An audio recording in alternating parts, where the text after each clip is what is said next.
تحية طيبة متابعينا متابعين قناة حمود النداوي. اليوم جيناكم ديكور جديد وفيديو آخر من محافظة أخرى. اليوم احنا في محافظة الحلة قضاء الدبلة. اليوم جينا وياكم هذا ديكور أم الستة، غرفة أم الستة طابق واحد ارتفاع عالي مثل ما جاي تشوفوه وياكم، وديكورها مرتب قدامكم. طبعا الزاوية مكونة من قياس 1.20 متر، وارتفاع السطح 80 انش.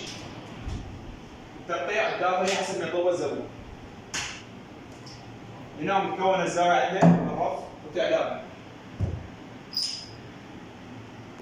طبعا التصاميم اللي نشتغلها اكثرها هي تصاميم تركية او ايطالية حسب ما يطلب الزبون.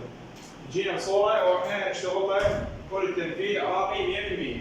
الشغل مكون بهاي الغرفة عبارة عن 5 ملم داخل خارج.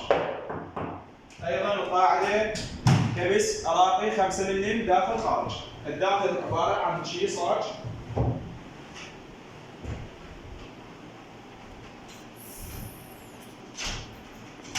طبعا هنا نسوي لكم عنها اللي كتف، هو احنا سهله كتف العوجيه، كتف الزان المصري، والنقش الارديف ايضا مكون على الراف، شريط جام، حب الرمان، والوسط ايضا ازدواجيه تتوفر داخل ديكور تركي. سكه الشالات ايضا الباب الثاني مثل ما جاي تشوفوه، رف هنا ايضا رفوف اثنين.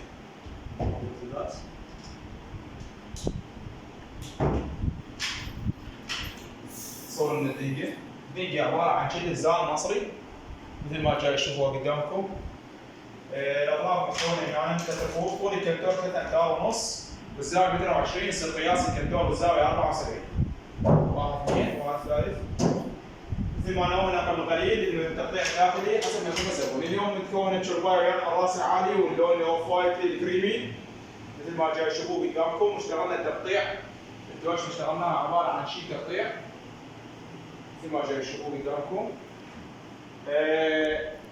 اليوم اللي موجود سكه هايدروليك طبقنا عليها.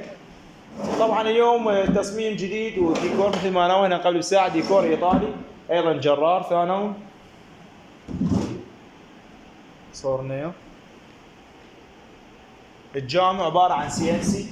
كل شيء جديد بهاي الغرفه وكل شيء حصري. كل معرضنا طبعا استيراد خاص بعض البنوار النداوي الرجل المصري مثل ما جاي تشوفوه قدامكم 15 سنتيم شكل الهرم. ايضا جرار موجود قدامكم.